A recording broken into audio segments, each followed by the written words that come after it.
Les émotions forment la toile de fond de notre vie. Le plus souvent, nous ne faisons que les subir en tâchant de faire la part belle au plus agréable. Mais à condition de savoir les comprendre et les utiliser. Chacun peut augmenter son potentiel de bonheur et de réussite. Les psychologues démontrent 5 compétences émotionnelles qui sont au cœur de ce processus. Grâce à des programmes d'entraînement spécifiquement validés, il devient possible de piloter ses émotions et sa propre destinée. Alors, l'effet Macbeth. Peut-on laver sa conscience? Dans sa célèbre pièce, Shakespeare représente une faute morale par une tache de sang sur les mains. 4 siècles après lui, des scientifiques montreront que l'on se sent moins coupable après s'être lavé ces dernières. L'effet Macbeth est né porteur de multiples polémiques. William Shakespeare a un génie. Certains pour mettre le doigt sur les phénomènes psychologiques aussi subtils que profonds.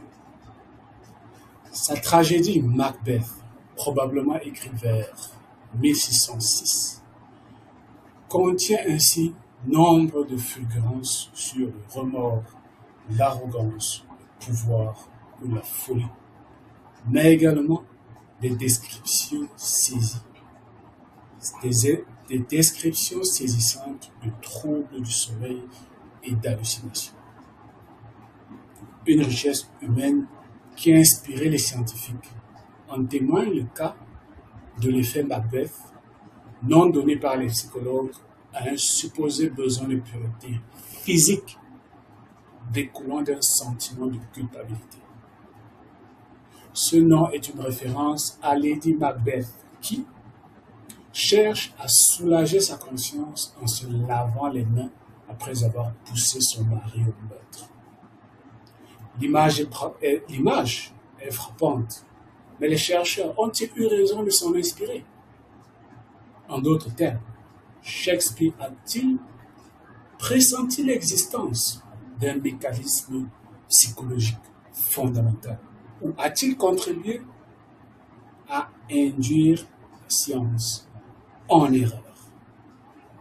Les phénomènes psychologiques, le remords, l'arrogance, le pouvoir, la folie. Comment comprendre le besoin de pureté physique? Ne partez pas, c'est juste après.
Forget the mistake, remember the lesson, car selon Platon, la victoire sur soi est la plus grande des victoires. Oui, au lieu de se comparer aux autres, la sagesse recommande de travailler tous les jours afin de devenir la meilleure version de soi.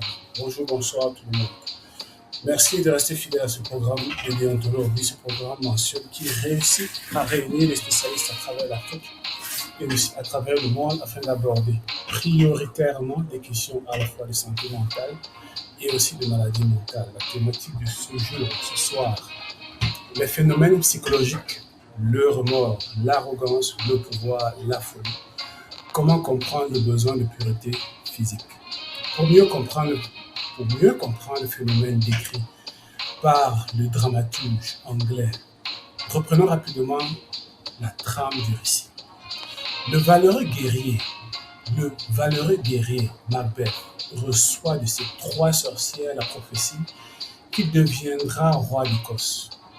Problème, cela implique d'usurper la place du souverain actuel, le bien-aimé Duncan. Affolé, Macbeth se confie à sa femme, personnage calculateur et cruel, qui l'encourage à commettre le régicide. Mais son forfait accompli, Macbeth devient un épouvantable tyran. Tenaillé par le remords et la culpabilité, il ne peut que s'endurcir davantage et semble perdre la tête. De son côté, Lady Macbeth est aussi prise de violents tiraillements intérieurs.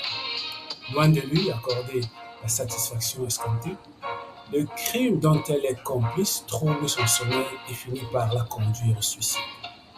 Ce sentiment de culpabilité, cette atroce morsure intérieure, apparaissent clairement dans une scène étrange qui a fait couler beaucoup d'encre.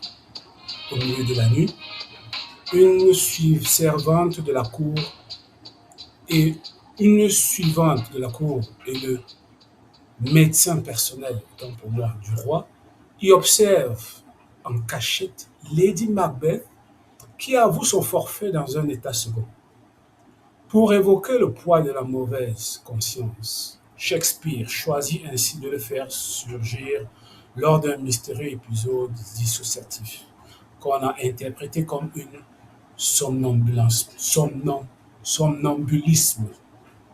Semblant errer dans un univers intérieur, la traîtresse voit ses mains pleines de sang et tente de s'en purifier en les lavant compulsivement.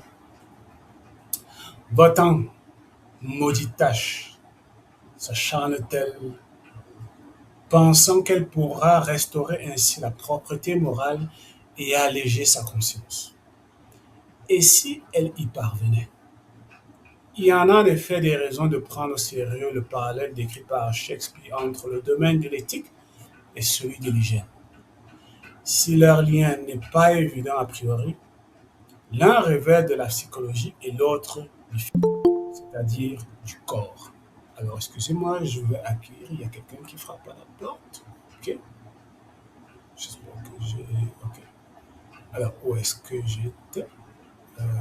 Ok. Notre cognition et notre langage, les mélangeant étrangement, à tel point qu'une personne sale nous paraît spontanément douteuse, que nous avons parfois des tâches dans notre passé que nous souhaitons que nos politiciens aient les mains propres, ou encore que les idées nous paraissent nauséabondes.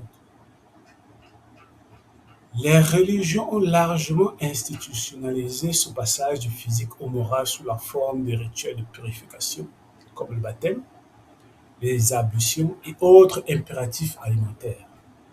Lève-toi, sois baptisé, et lave tes péchés. Lit-on dans la Bible, Acte 22, verset 16. On retrouve également des rituels de lavage chez les victimes de trahison, de viol ou de manipulation mentale qui se sentent souvent salis, contaminés ou pollués. Ces rituels sont alors de ce que l'on observe dans les troubles obsessionnels compulsifs. Pour aborder la thématique de ce jour, de ce soir, nous allons accueillir les spécialistes qui nous ont fait l'amitié d'être parmi nous. Je vais commencer par M. Aboukerim Peleguini. Il est psychologue de la santé. Il est basé au Togo. Bonsoir, bienvenue, M. Aboukerim. Bonsoir Aurélien, bonsoir Hubert et bonsoir aux autres panélistes. C'est un plaisir de vous retrouver à chaque fois et de pouvoir échanger, de faire un partage d'expérience. Merci, M. Aboukerim. Juste après vous, vous l'avez dit, je vais accueillir M. Hubert Tododi. Il est sociologue, enseignant. Il est basé du côté du Bénin. Bonsoir, bienvenue, M. Hubert. Bonsoir, Monsieur Aurélien. Bonsoir à tout le panel et un coucou spécial à mon frère Aboukerim depuis le Togo. Ouais. Alors, juste après vous, je vais accueillir Madame Florine Yotat. Elle est coach en développement personnel, spiritualité, santé et bien-être. Elle est basée au Cameroun. Bonsoir, bienvenue, Madame.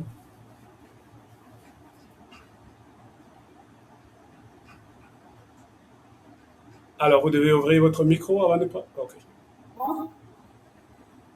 Ok, bonsoir Monsieur Achille, bonsoir tout le panel.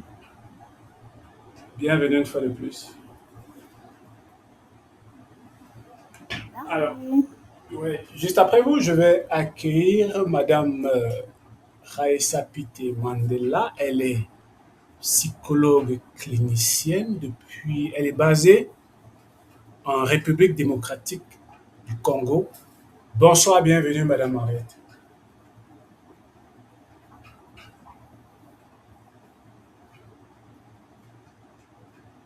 Alors, vous devez ouvrir votre micro avant de prendre la Bonsoir Aurélien. Bonsoir Monsieur Aurélien et bonsoir à tout le monde. Bienvenue.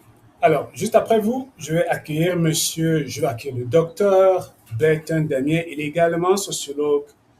Il est basé du côté de la Côte d'Ivoire. Bonsoir, bienvenue, docteur.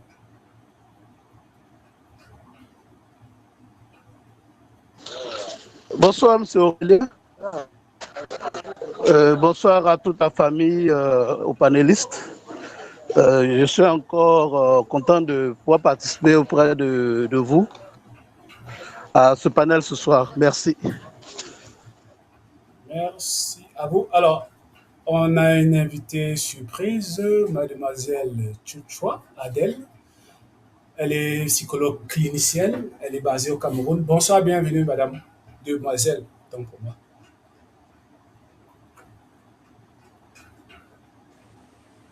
Bonsoir, Monsieur Procam, et bonsoir à chacun de nous. Merci.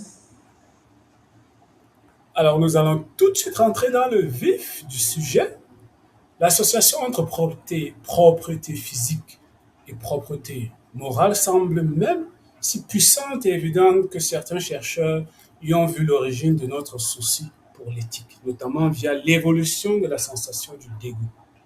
À l'origine, celle-ci permettait de se prémunir contre les menaces bien réelles, saleté, bestioles, répugnantes, corps en décomposition, aliments pourris sont autant de risques de contamination et d'épidémie. Non seulement le dégoût nous en éloigne, mais par son expression faciale, si reconnaissable, il signale la menace aux autres.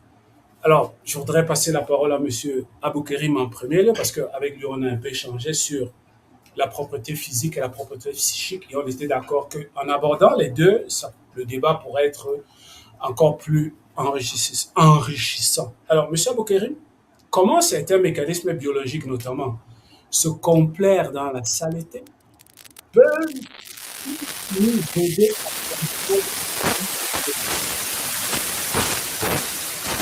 je ne sais pas si c'est moi. Il y a quelqu'un qui a ouvert son micro. Voilà. Oh là là, merci. Alors, je ne sais pas si M. Aboukerim a suivi la question. Je vais reprendre. S'il vous plaît, quand quelqu'un a la parole, priez de fermer Non, mon pas micro du tout, parce que oui. ça, justement, ça fait un grisement là. Alors, je vais reprendre. L'association entre propreté physique et propreté morale semble, même si puissante et évidente, que certains chercheurs y ont vu l'origine de notre souci pour l'éthique, notamment via l'évolution de la sensation du dégoût.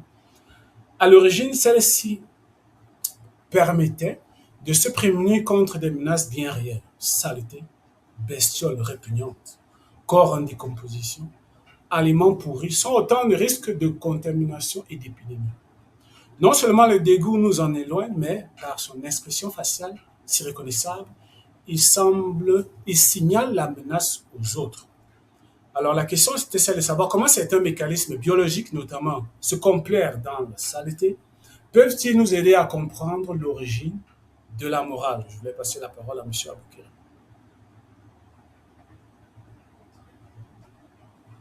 D'accord. Merci beaucoup pour la question. Et encore une fois, bonsoir au panel. Donc, d'entrée de jeu, je dirais que est-ce qu'on peut se complaire dans la saleté? Bon, se complaire dans la saleté, bon, là, il y en a quand même. Ce sont des phénomènes psychologiques, comme vous l'avez dit, mais se complaire dans la saleté est un phénomène, qu'on va dire, de régression. Donc, si je veux revenir un peu dans la question, souvent, on nous a toujours enseigné qu'il faudrait avoir un esprit sain dans un corps sain. Donc, juste pour témoigner de l'implication qui peut exister entre le corps et l'esprit. Donc, la propreté consiste non seulement à nous éloigner de la menace en se débarrassant des parasites, des bactéries, mais surtout en nous permettant de garder un esprit sain. La relation peut se justifier du fait que, une fois que nous ne prenons pas de mesures pour maintenir notre corps sain, alors les menaces peuvent arriver. Ces menaces sont des parasites, des microbes, des bactéries qui, une fois sur notre corps, vont commencer à nous malmener et entraîner à ce que l'esprit aussi commence à souffrir. Donc, une fois que notre corps souffre, notre esprit aussi va souffrir. Donc, c'est là la relation qui peut être établie entre le corps, la propriété du corps et maintenant l'esprit. Donc, on peut comprendre le rituel de lavage quand quelqu'un s'estime souillé ou quand quelqu'un se dit entaché par quelque chose, alors il va vouloir se débarrasser de la souillure, en se lavant, en s'adonnant à un rituel de lavage qui est vu ou bien analysé comme quelque chose qui permet de purifier le corps et donc de permettre à l'esprit d'être tranquille. Donc, d'entrée de jeu, c'est ce que j'aimerais dire et revenir, si nécessaire, au cours du débat pour d'autres éclaircissements. Merci beaucoup. Alors, merci, M. Hubert Dododi. Juste, M. Aboukerim, pourquoi j'ai toujours tendance? Merci, M. Aboukerim. Je voulais passer la parole à Mme Henri Draïssa Pité, qui, au risque de me tromper, est une religieuse. Et je voulais revenir avec elle sur ce passage, justement, qui dit « Les religions ont largement institutionnalisé ce... » Attention à votre micro. Vous pouvez d'abord fermer votre micro, s'il vous plaît. OK, merci. Alors, je disais, les religions ont largement institutionnalisé ce passage du physique au moral sous forme de rituels de purification comme le baptême, les ablutions et autres impératifs alimentaires. Alors, je voulais insister sur ce bout de phrase, les impératifs alimentaires. Est-ce que ça veut dire que les religions se sont penchées sur la qualité d'aliments que quelqu'un peut, auquel, je veux dire, une alimentation à laquelle un individu peut se soumettre pour pouvoir se purifier? Est-ce que les religions se sont penchées là-dessus également? Madame Pité.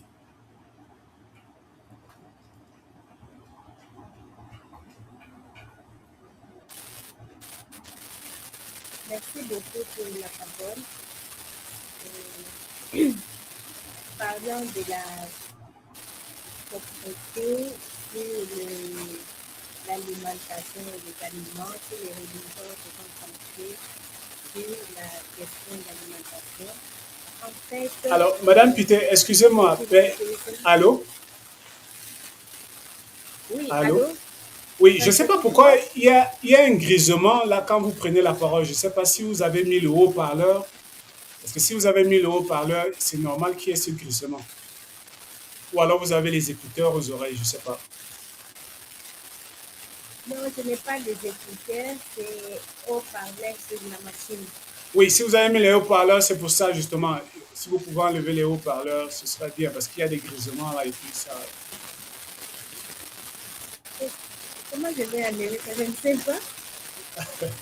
Bon, allez-y, on va supporter alors. Et parlez un peu plus fort pour que le volume de votre voix puisse être.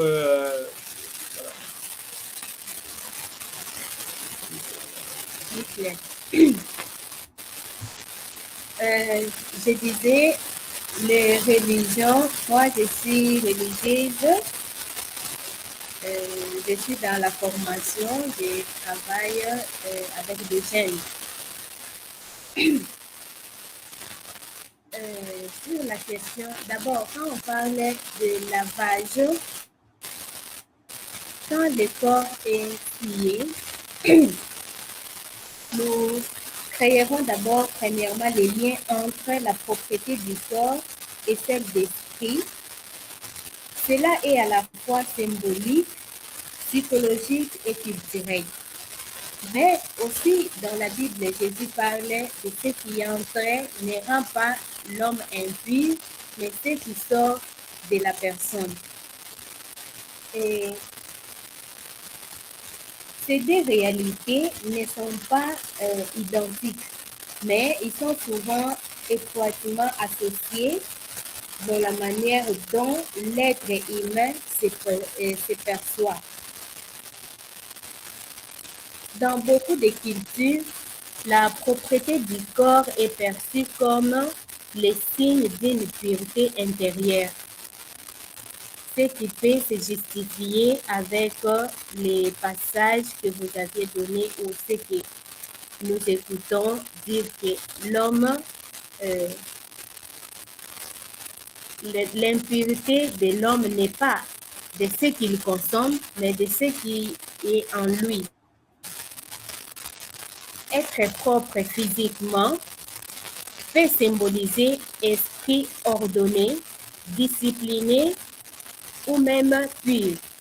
À l'inverse, la saleté, par exemple, peut être associée au désordre, à la négligence et même à une faute morale. Par exemple, l'histoire que vous avez donnée, moi je n'ai pas bien suivi puisque ma connexion n'est pas vraiment bonne. Je ne sais pas, peut-être que ça s'est amélioré.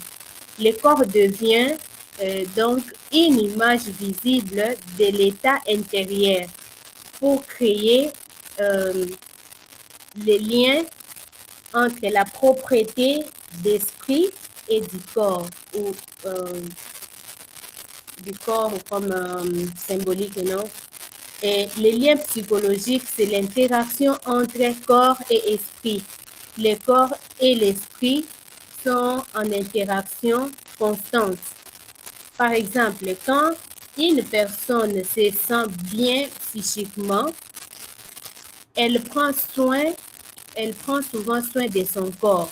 Mais si, à l'inverse, la personne est souffrante ou déprimée psychiquement, ou elle a une dépression, stress, cette personne peut entraîner une négligence par rapport à l'hygiène corporelle, ce qui se laisse voir par un désordre visible par rapport à son organisation et à sa visibilité. Mais il peut aussi se produire quelques effets intenses. Par exemple, la personne prend soin de son corps et se lave, s'habille, regarde ce qu'il y a, mais peut aussi apporter un sentiment de bien-être mental, de clarté et de contrôle. Et là, si la personne arrive à créer en lui ces liens, cette personne sera influencée réciproquement entre le physique et le psychique. Maintenant, le troisième lien que j'aimerais parler, c'est concernant moral et spirituel. Dans plusieurs traditions religieuses et philosophiques, la pureté du corps est liée à la pureté du cœur et même de l'âme. Les rituels de purification ou ablution, bain, ainsi de suite, ont une signification spirituelle. Ils expriment un désir de purification intérieure.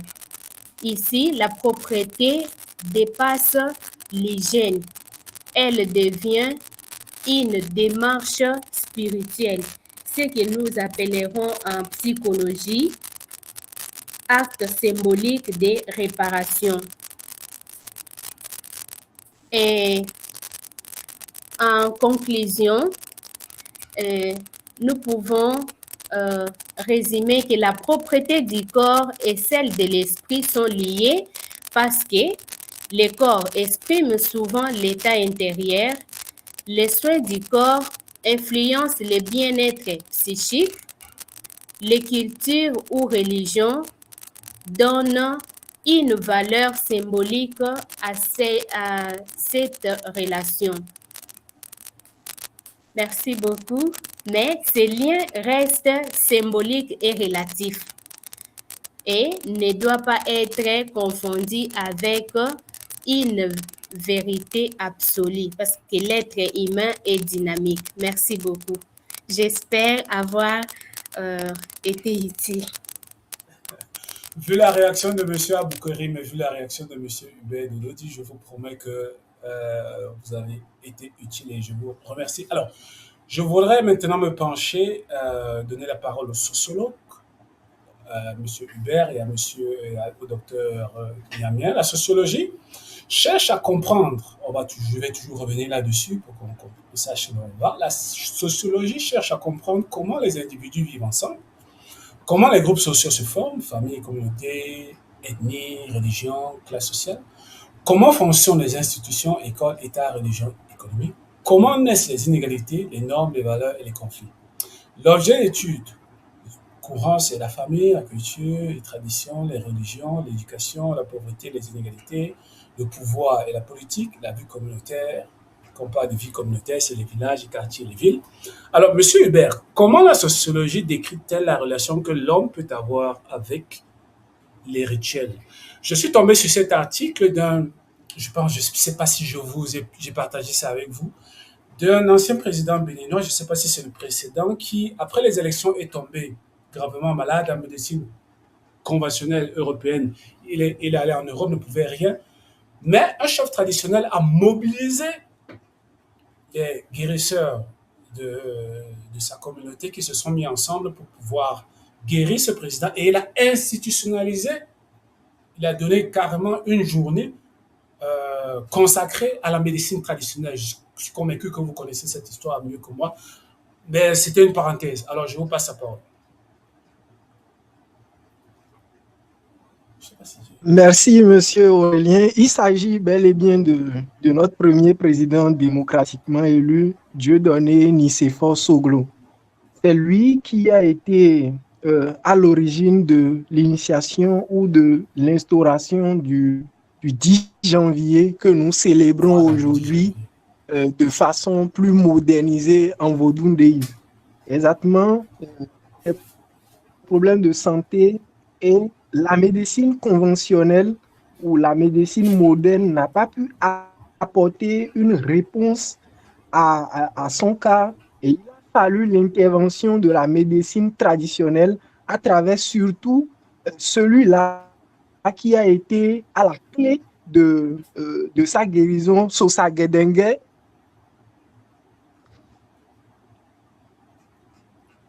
qui est le entre-temps. Donc, c'est à travers ce personnage-là ou à travers cette éminente personnalité que le président, il vit trouver la guérison. Alors, il faut comprendre qu'en anthropologie, l'être est pluridimensionnel, mais aussi plurifaciel.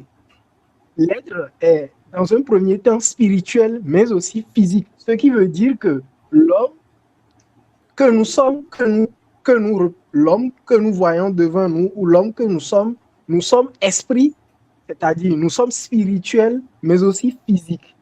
Et il y a une dépendance entre ces deux mondes-là, comme tout à l'heure la sœur. Alors, il faut comprendre aussi que la purification de l'esprit va de pair avec la purification du corps. Et vous allez comprendre que dans nos traditions, dans nos religions,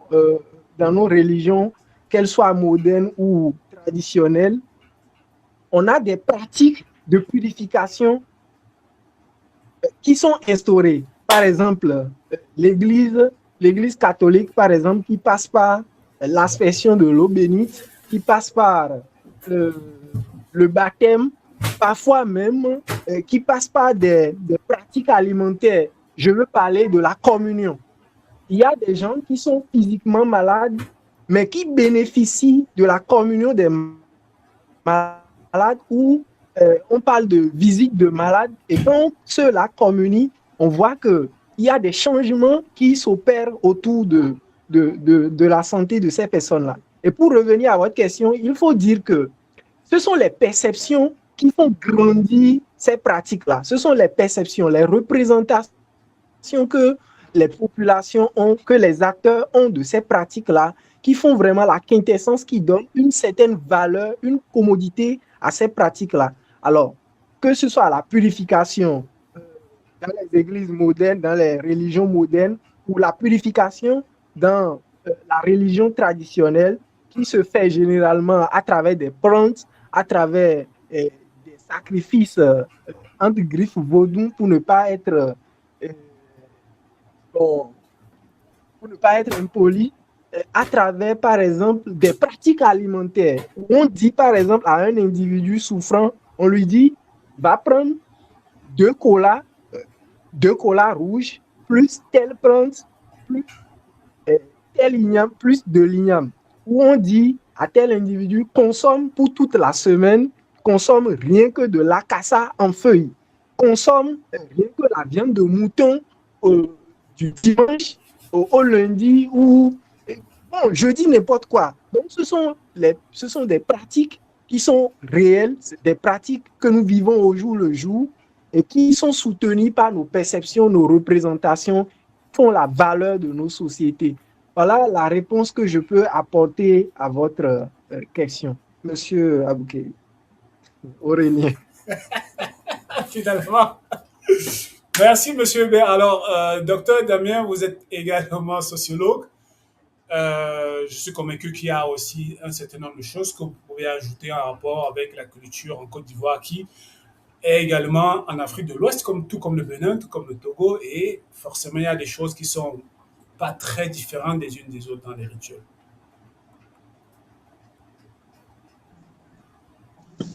Ben, merci Aurélien.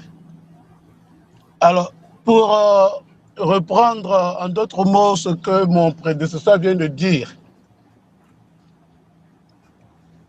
il a parlé, il a utilisé des concepts tels que la perception, tels que les pratiques sociales.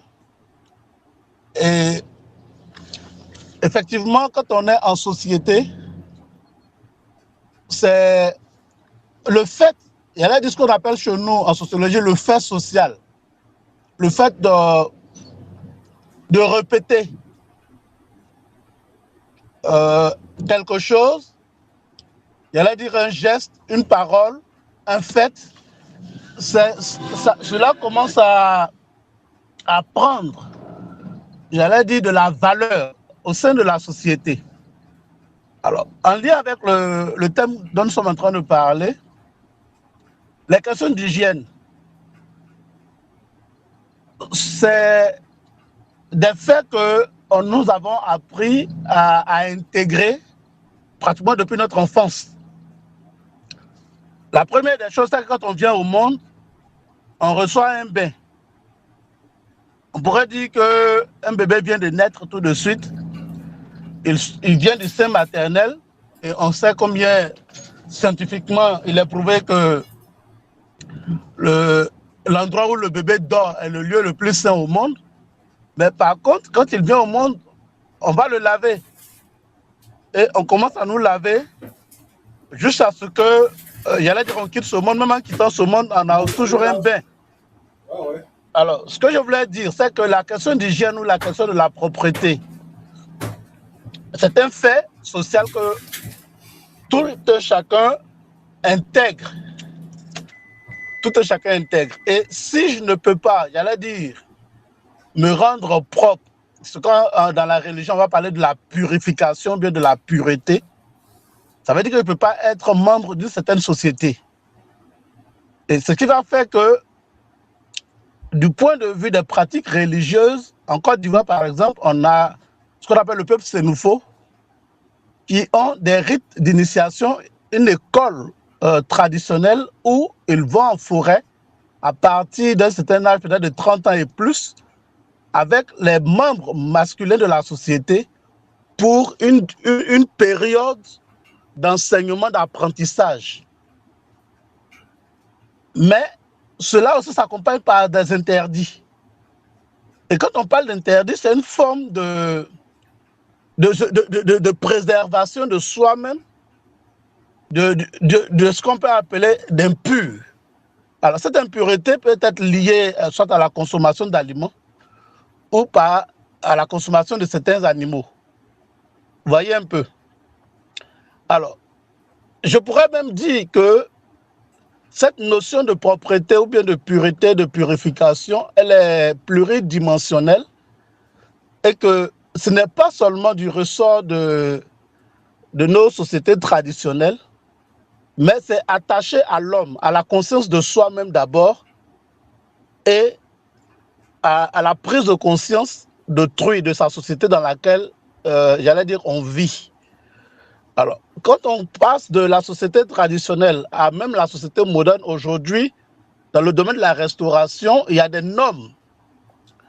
Je crois en restauration, on parle de la norme HCCP, PH, qui insiste sur le fait de tenir, j'allais dire, propre, de tenir son lieu, la nourriture qu'on doit manger, là où on doit le préparer, le vêtement qu'on doit porter. Tout ça, de telle sorte que quand la nourriture est prise par X ou par Y, la personne ne tombe pas malade.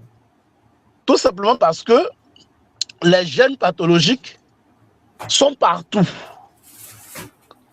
Ces gènes-là sont un peu partout. Donc, je pense personnellement, et à la lumière aussi des textes que nous lisons, que la propreté est liée à nous-mêmes. La propreté fait partie de notre prise de conscience en tant qu'individu même, mais également la prise de conscience des valeurs que nous intégrons au sein de notre société, de telle sorte que ce soit du point de vue, j'allais dire profane, ou du point de vue spirituel ou religieux, on s'emploie à toujours se rendre propre parce qu'il y a toujours un risque là peut effectivement affecter la santé.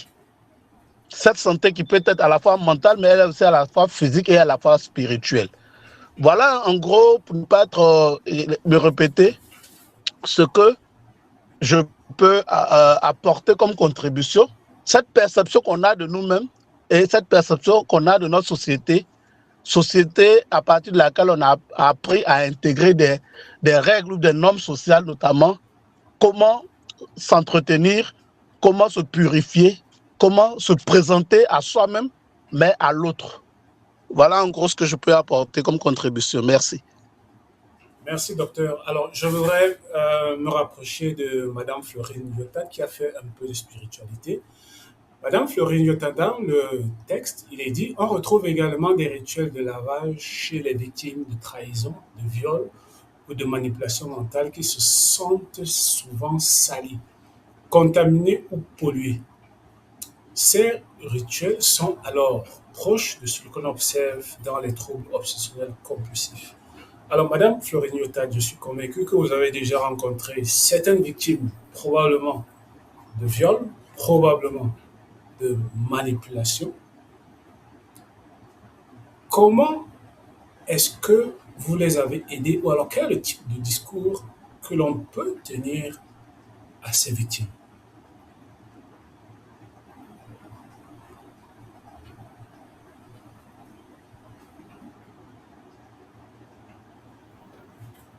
Ok, merci pour la question.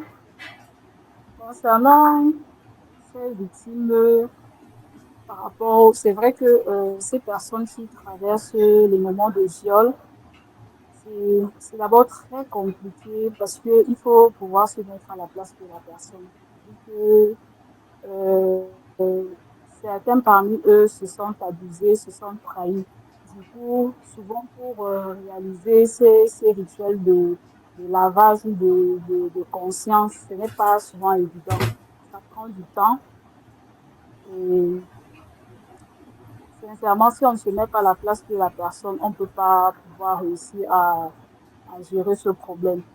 Donc, ce qu'on peut conseiller à la personne vraiment, c'est vraiment très compliqué. Parce que je pense que moi-même, j'ai été victime. Et quand j'essaie d'y penser, vraiment, même après des années, on n'oublie pas. Sincèrement, même après des années, on n'oublie pas. Et du coup, lorsqu'il y a une personne qui traverse la même situation, ça a tendance à revenir. Ça a tendance à se remettre sur la table. Et du coup, on a souvent tendance à ressentir cette peur qu'on a ressentie à cet instant. Donc, pour pouvoir conseiller ce genre de personnes, si vraiment vous n'avez pas traversé la même situation, vous ne pouvez pas réussir. Parce que après des années, je vous assure, ça ne part pas comme ça. Ça ne, ça ne, en fait, ça ne s'estompe pas ainsi. Ça reste quelque part dans la conscience parce qu'il faudrait vraiment que la personne travaille sur son intérieur, travaille sur sa pensée, travaille vraiment, je peux dire, psychologiquement pendant longtemps pour accepter d'abord la chose. Parce que souvent, on se pose des questions, pourquoi moi? Pourquoi ça? Pourquoi j'ai traversé cela? Et du coup, il y a beaucoup de travail qui se fait mentalement. Donc, et pour, vous avez aussi dit pour les personnes, quand Oui, vous avez émis le sujet, vous avez mis le sujet sur la table, ça me rappelle encore, ça remonte encore beaucoup de choses parce que oh, mais je suis je suis désolé, vous encore savez, assez un peu troublée. on peut passer à autre chose si vous voulez. En fait, je parle, c'est vrai, j'ai dû employer des mots. Bon, moi, je veux dire que je travaille dessus. Il y Ça a fait des, longtemps, ça fait des ouais, années, je travaille dessus. ouais, il y a aussi la manipulation mentale. Il y a la manipulation mentale. Voilà, lui, il y a la manipulation mentale, justement. Donc, parfois, quand tu te rends compte que il y a une manipulation mentale, c'est, c'est choquant. C'est pas évident de traverser. Comme j'ai dit, il faudrait vraiment pratiquer ce qu'on appelle L'empathie. l'acceptation de soi. Travailler psychologiquement, mentalement. Donc, prendre du temps vraiment pour accepter d'abord qui on est, pour connaître aussi qui on est, d'où on vient, d'où on part. Donc, il y a vraiment un travail profond. Et ça ne se fait pas du jour au lendemain comme ça. Parce que la manipulation et le viol, même souvent, ça part de soi. Parce que la personne qui vient commettre cet acte, souvent, abuse, se manipule. Donc, il y a vraiment du gros travail à faire dessus. C'est pas évident, mais ça prend du temps et ça prend des années. Et si la personne n'est pas consciente que il faut travailler sur son mental, travailler sur sa pensée et rechercher qui il est, comprendre qui il est, la personne ne va pas pouvoir remonter ça facilement. La personne aura toujours tendance à refouler, comment dirais-je, il aura toujours tendance à refouler ses peurs envers les autres, envers autrui. Donc, c'est souvent pas évident, mais ça prend du temps vraiment. J'espère que j'ai été Merci, assez, merci, merci beaucoup. assez claire en Merci fait. pour. Oui, merci. Merci beaucoup, Madame Florine Tate. Alors, on va essayer de passer à. On va essayer de continuer. À la longue, le dégoût aurait quitté le domaine purement biologique pour se transformer en reprobation d'actes susceptibles de nuire à soi ou aux autres, engendrant une série d'émotions morales et sociales telles que l'indignation, la honte, la culpabilité ou le mépris. L'amour caractéristique de ce dernier est d'ailleurs très proche de celle exprimant le dégoût. Il pourrait donc s'agir d'un exemple de recyclage neuronal, un mécanisme d'évitement et de rejet biologique, tout en gardant sa fonction d'origine. Ce serait révélé optimal pour traiter des pensées et des comportements perçus comme inacceptables et les rendre de ce fait aussi repoussants que de la vermine ou de la moisissure. Alors, mademoiselle Tchotchoa, j'avais une question pour vous. Comment est-ce que je formule ça? Alors, en milieu scolaire, quel peut être l'effet ou les conséquences d'un manque d'éthique sur la sensation de propreté corporelle, notamment pour un jeune apprenant, sa capacité à faire ses devoirs en temps et en heure?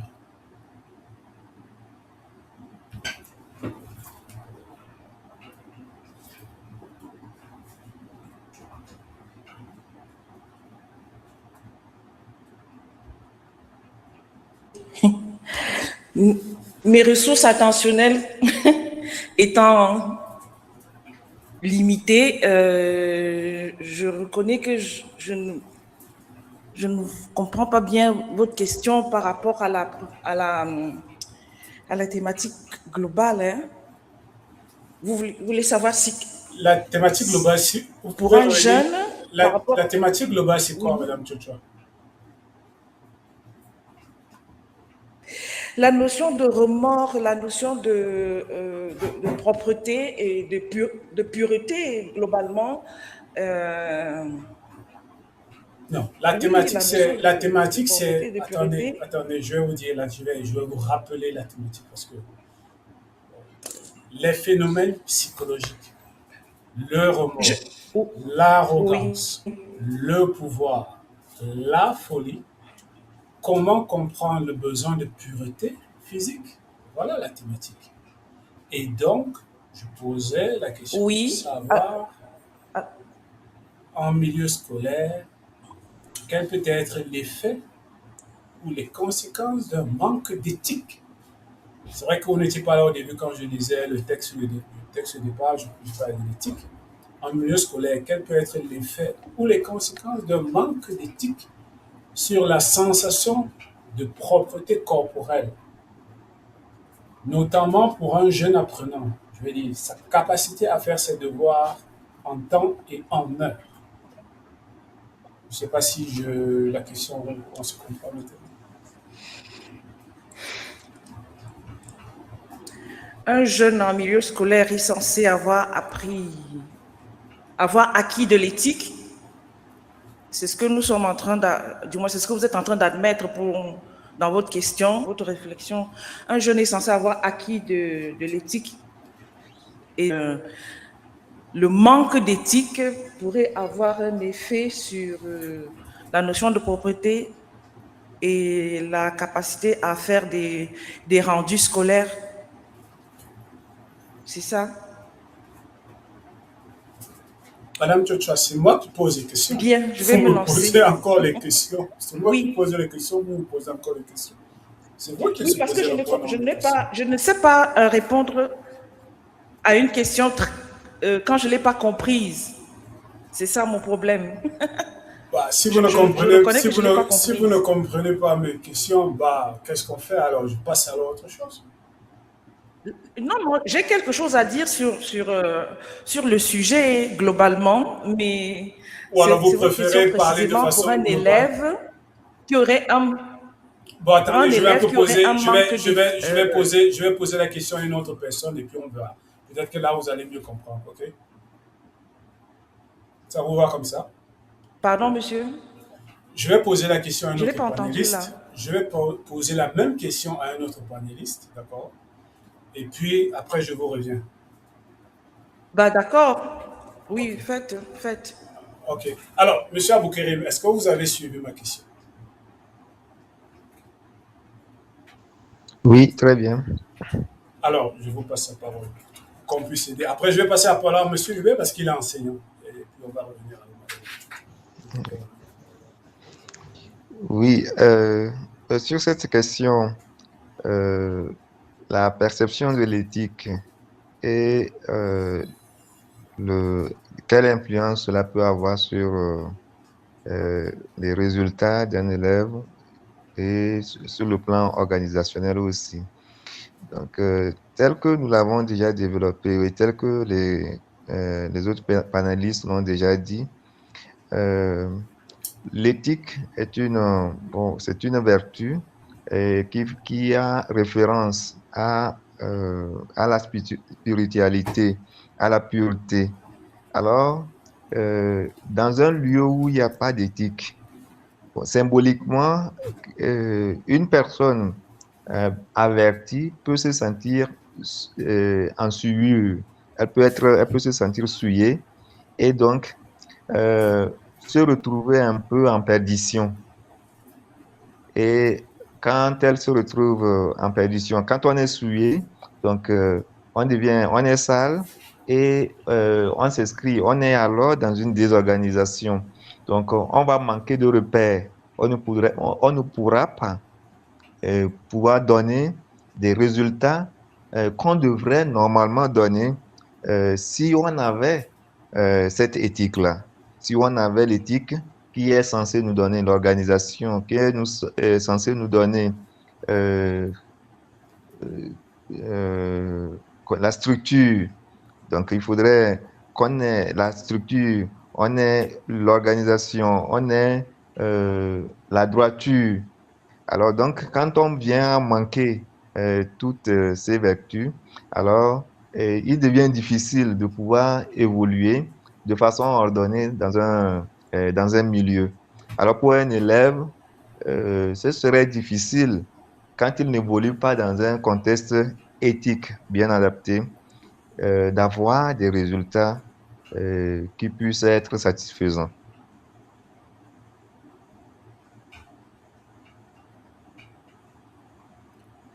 Alors, bon, je m'arrête là. Okay. Je m'arrête là pour donner un peu aussi l'occasion Okay. aux autres de pouvoir s'exprimer sur la question. Okay. Alors, Monsieur Hubert, vous qui êtes enseignant, qu'est-ce que vous pouvez nous dire sur la question?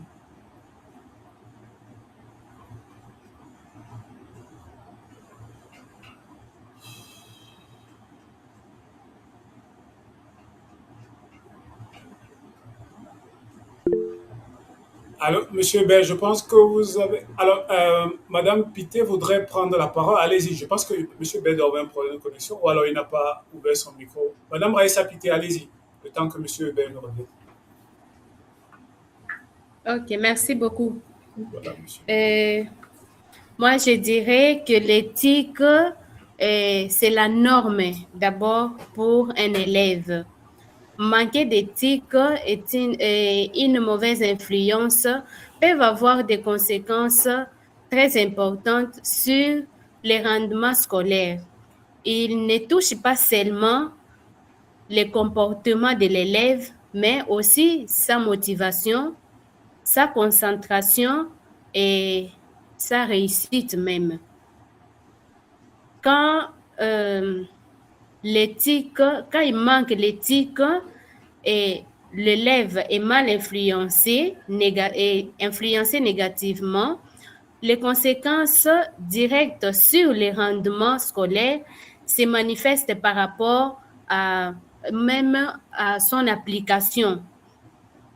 Il provoque souvent une baisse de motivation chez l'élève, de comportements malhonnêtes, une perte de confiance en soi et des mauvais résultats.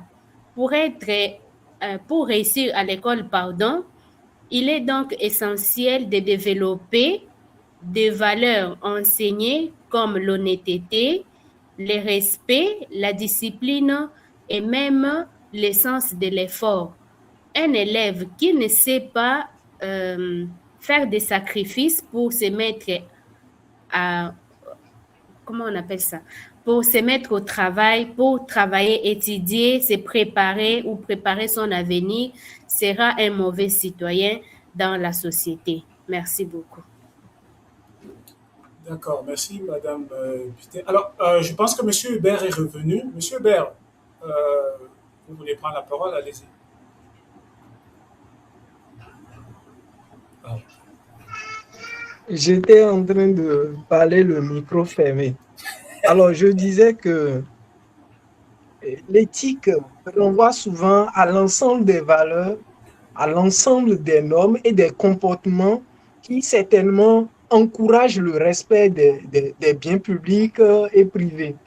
Alors, dans un contexte scolaire, l'éthique concerne notamment le respect du matériel didactique, le respect des infrastructures, c'est-à-dire des livres, des tables bancs, etc., mais aussi des effets personnels des camarades et des enseignants. Et on va parler aussi là, dans le cadre de l'éthique, de l'intelligence ou de la propriété intellectuelle, comme l'honnêteté académique, et comme le disait tout à l'heure M. Aboukerim, la discipline, l'organisation, le refus de tricher, et, bon, etc., etc. Alors, lorsque ces principes sont intégrés et partagés par les membres de la communauté éducative, ils vont favoriser certainement un environnement d'apprentissage sain, un environnement qui sera fondé sur la responsabilité, la confiance et la discipline. Alors, la perception de cette éthique-là, généralement, varie selon les individus et les contextes sociaux culturels. Parce que nous venons de plusieurs horizons, nous avons reçu plusieurs éducations, nous avons plusieurs cultures, nous avons plusieurs valeurs, etc.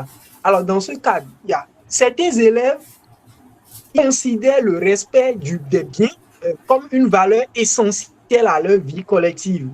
Tandis qu'il y a d'autres qui peuvent banaliser, vandaliser même, ou voler, dégrader, ou s'approprier illicitement les biens d'autrui.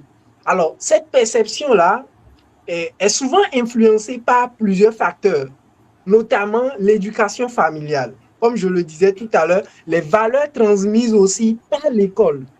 Il y a aussi l'influence des pairs qu'il ne faut jamais oublier. Le contexte économique qui est souvent lié au facteur familial ou à l'éducation familiale, où il y a dans certaines familles, qui peinent à joindre les deux bouts. Alors, les enfants, dans une condition de précarité, se donnent à des pratiques déviantes. Mais il y a aussi les pratiques communautaires et surtout les politiques de gestion scolaire. Lorsque notre école est fondée sur des valeurs morales, des valeurs qui inculquent aux élèves la discipline, qui inculque aux élèves la manière dont il faut se comporter, même si les règlements intérieurs existent dans nos écoles, mais ne sont pas plus ou moins rigides maintenant. Ça, c'est un autre débat. Alors, pour finir, je vais dire que le rendement scolaire, quant à lui, c'est le niveau de performance qu'atteignent les élèves au cours de leur parcours académique. Et ce rendement-là s'apprécie généralement à travers les notes obtenues, les taux de réussite aux examens, les compétences acquises, l'assiduité, la participation aux activités pédagogiques, la progression surtout dans les apprentissages. Et les recherches ont montré que les performances scolaires ne dépendent pas uniquement des capacités intellectuelles des élèves, non, mais elles dépendent aussi de leur environnement social, de la qualité du climat scolaire, des valeurs qui régissent la vie de l'établissement, des valeurs qu'inculquent même ou de la manière, de la pédagogie même de l'enseignant ou des enseignants qui enseignent. Alors, il ne faut pas prendre rendement scolaire et la thématique d'éthique pour dire que nous pouvons résoudre un problème. Non, parce qu'il faut évaluer aussi les problèmes de l'école, il faut évaluer les acteurs qui concourent à la vie de l'école. Alors, je vais juste dire qu'à l'inverse, lorsque le respect de la propriété ou l'influence de la perception de l'éthique sur les rendements scolaires peut être expliquée par plusieurs mécanismes. Parce qu'il y a des élèves qui sont très assidus, qui respectent très bien, qui n'ont pas de comportement, déviant, mais mais qui ne sont pas aussi réactifs, je vais dire, qui ne réussissent pas bien. Or, ils ont une bonne moralité. Ce sont des gens qui restent toujours dans leur coin. Ils sont pour la plupart taciturnes, qui ne créent pas de conflits. Donc, il faut voir que le problème, en fait, c'est pas l'éthique qui influence directement le rendement scolaire. Mais il y a d'autres facteurs qui concourent à une bonne réussite et au meilleur rendement. Pour finir. Merci, monsieur Aurélien. Merci, monsieur Hubert. Alors, mademoiselle Tchouchoua, j'espère que vous avez écouté les autres. Alors, je voudrais vous poser une autre question pour qu'on avance dans le débat, parce que là, on a déjà fait presque une heure. En milieu scolaire, pouvez-vous nous décrire un acte immoral et un acte d'éthique qu'il faut récompenser? Quand je dis récompenser, je suppose que si vous nous dites un acte immoral, ça veut dire qu'il faut donner une récompense négative. Et un acte éthique, je suppose qu'il faut donner une récompense positive. Vous avez la parole, mademoiselle Tchouchoua.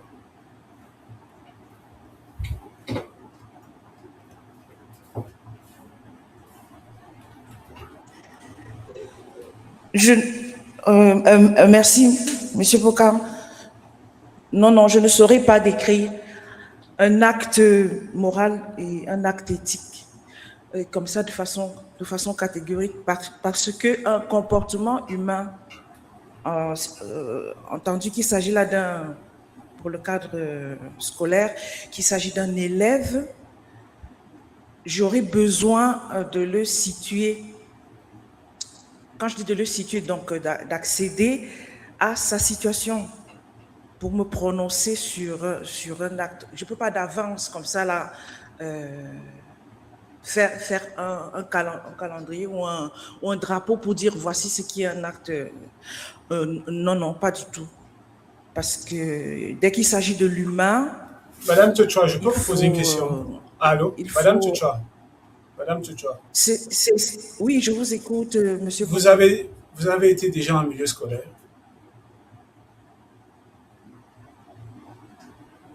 Pour apprendre ce que j'ai appris, oui. Ça veut dire qu'il y a quand même des personnes que vous avez observées, il y a quand même... J'ai été élève, oui.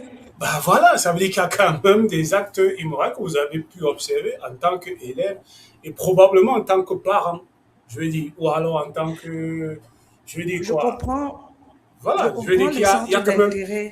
Oui, il n'y a pas... C'est pas forcément... Je veux dire quoi? Vous avez été en tant qu'apprenant, en tant que probablement parent, en tant que... Donc, il y a quand même des choses que vous avez... On est tous dans la société, il y a quand même des choses que vous avez pu observer d'une certaine façon, ou alors peu importe la position que vous occupez. En effet. Voilà. En effet. Je dis bien qu'un acte ne peut pas d'avance et de façon catégorique et définitive être dit immoral et puis c'est tout. Non, c'est pas possible. Si nous observons les pratiques humaines, hein, d'un côté, il y a des pratiques qui sont complètement proscrites et de l'autre côté de la rivière, les mêmes pratiques sont valorisées et acceptées et tenues pour humaines. Comment expliquer ça? Et donc, voilà pourquoi, Madame Tchouchoua, Mademoiselle Tchouchoua, ma question, elle est très bien précise. Oui. En milieu scolaire, que vous soyez au pôle Nord, que vous soyez au pôle Sud, que vous soyez je ne sais pas où, je parle bien de l'environnement scolaire. Parce que je pense que Pythagore, quand on parle par exemple de la pyramide de Pythagore, le pivot de Gauss, c'est le même que vous soyez au pôle Nord et le même que vous soyez au pôle Sud. Factoriser A au carré plus 2AB moins 2AB, quoi, je ne sais pas trop, carré là. Que vous soyez au pôle Nord, que vous soyez au pôle Sud, c'est pareil. Oui, d'accord. Je peux comprendre que vous me disiez que les valeurs traditionnelles, comme M. Dododi l'a dit, soient différentes, qu'on soit comme d'une culture ou de l'autre.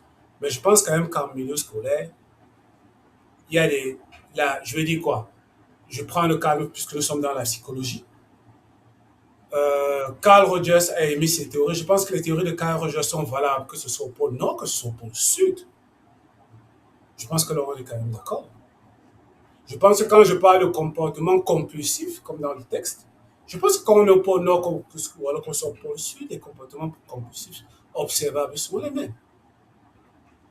Je ne sais pas si on se comprend, si on est d'accord là-dessus. Bref, essayons d'avancer. Je comprends ce que vous êtes en train de dire, mais je ne réussis pas à me faire comprendre de vous.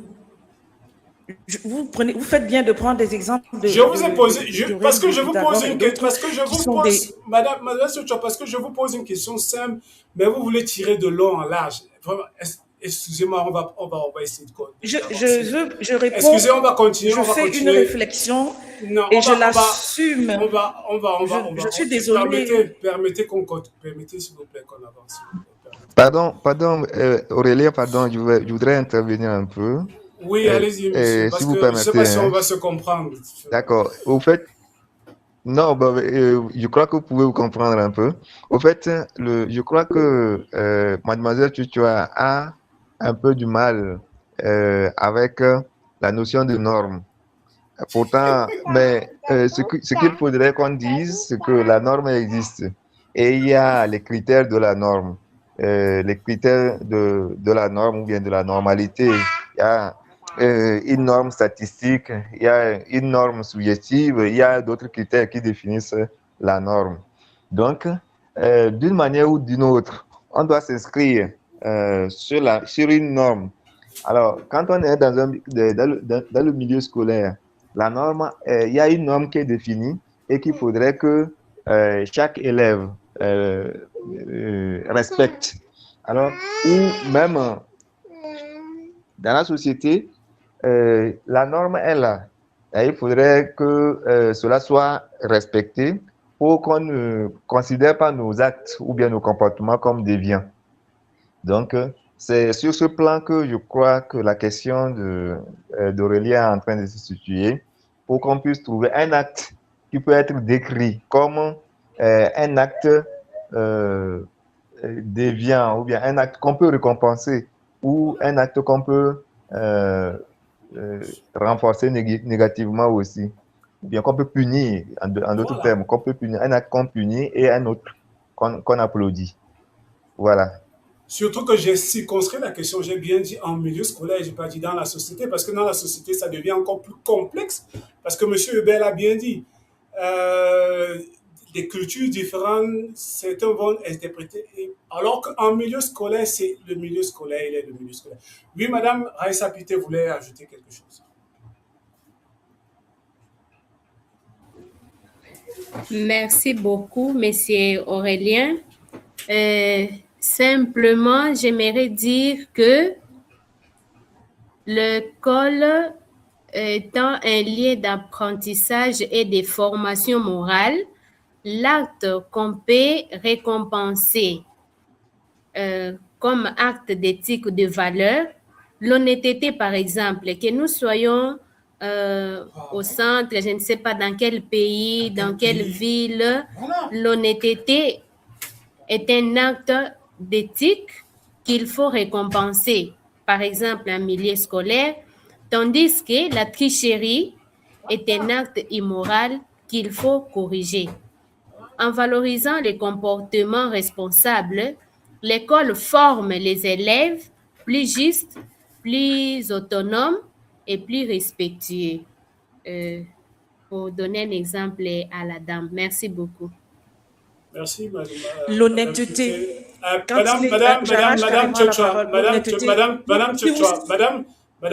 Mademoiselle Tutua, s'il vous plaît. Vous allez me permettre tout simplement. C'est encore moi qui passe la parole, s'il vous plaît. C'est encore moi qui passe la parole. D'accord, je vous la remets. Monsieur le docteur voulait prendre la parole aussi.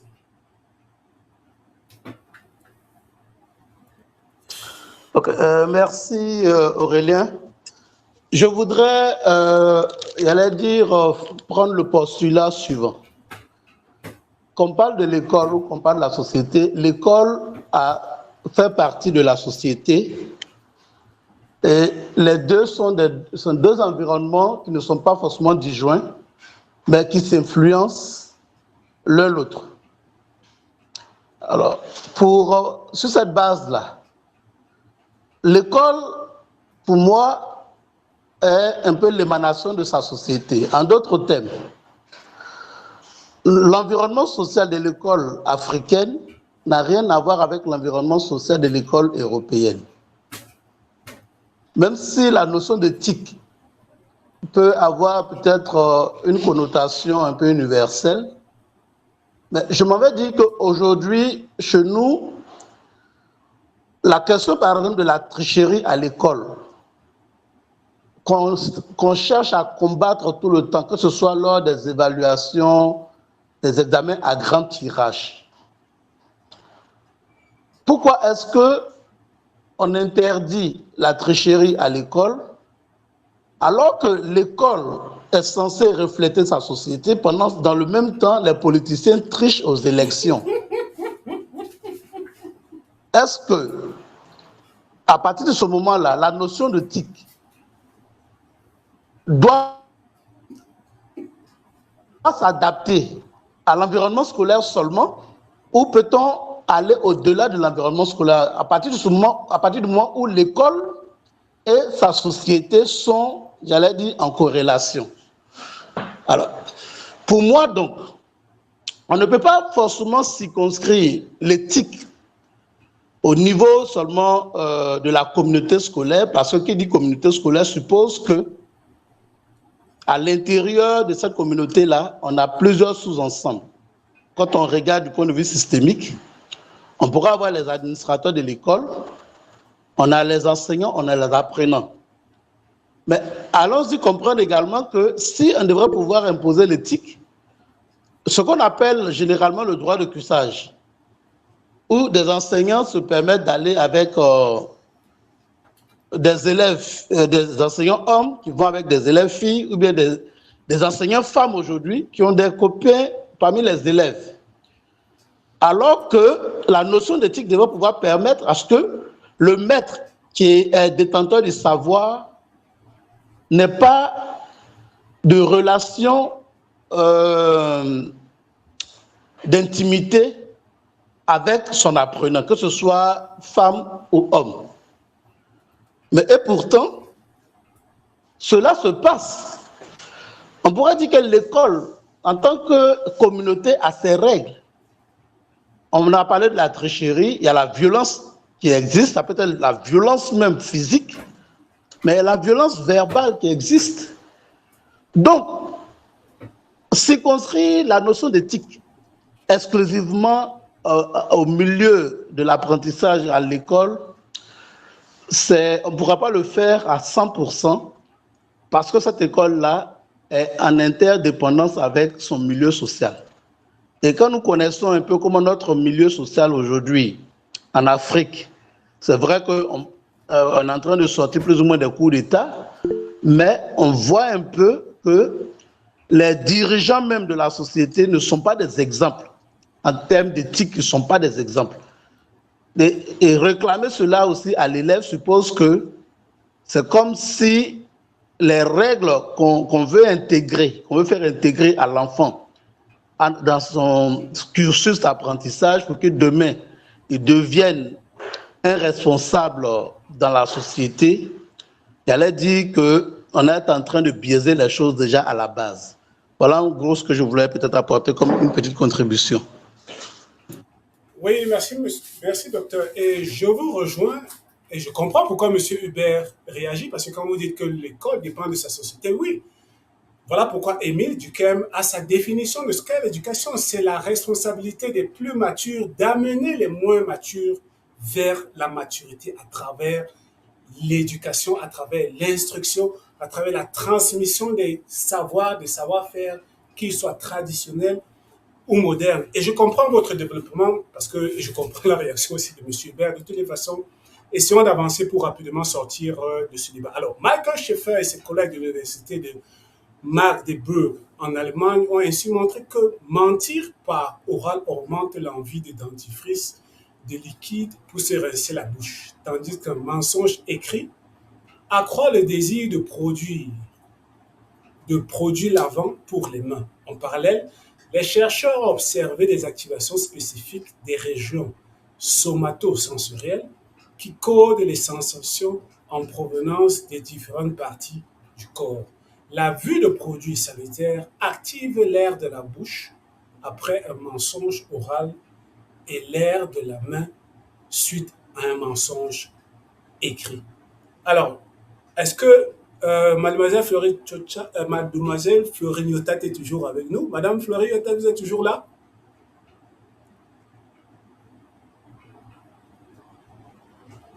Oui, je suis là, monsieur Achille. Alors, je voulais vous poser une question parce qu'on a beaucoup bavardé là. Il faut qu'on sorte déjà, Léa. C'est déjà un peu tard, il est 21h. Est-ce que se laver les mains pourrait modifier les jugements moraux, selon vous?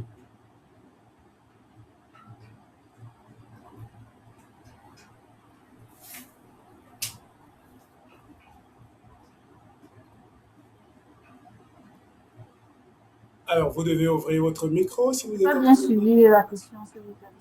Alors, je vais relire la partie que j'ai lue tout à l'heure et puis je vais vous poser la question pour que vous puissiez mieux vous inspirer. Alors, je disais, Michael Schaeffer et ses collègues de l'université Magdebourg en Allemagne ont ainsi montré que mentir par oral augmente l'envie de dentifrice, de liquide pour se rincer la bouche, tandis qu'un mensonge écrit accroît le désir de produits lavants pour les mains. En parallèle, les chercheurs ont observé des activations spécifiques des régions somatosensorielles qui codent les sensations en provenance des différentes parties du corps. La vue de produits sanitaires active l'air de la bouche après un mensonge oral et l'air de la main suite à un mensonge écrit. Alors, je posais la question de savoir est-ce que se laver les mains pourrait modifier les jugements moraux, selon vous?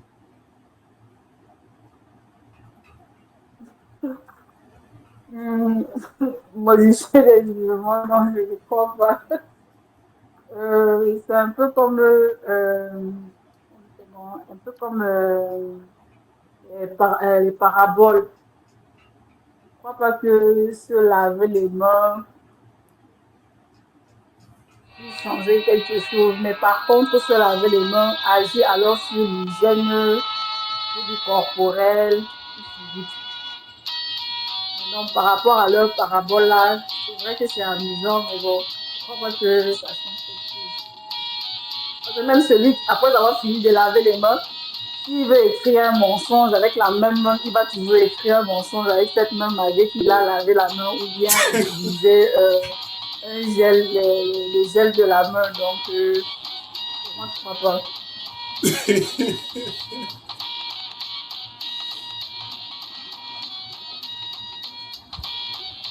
Ok, d'accord, merci. On a votre... Alors, Madame Henriette Pité, est-ce que le fait d'avoir reçu le baptême justifierait le fait que l'on soit plus tolérant et empathique?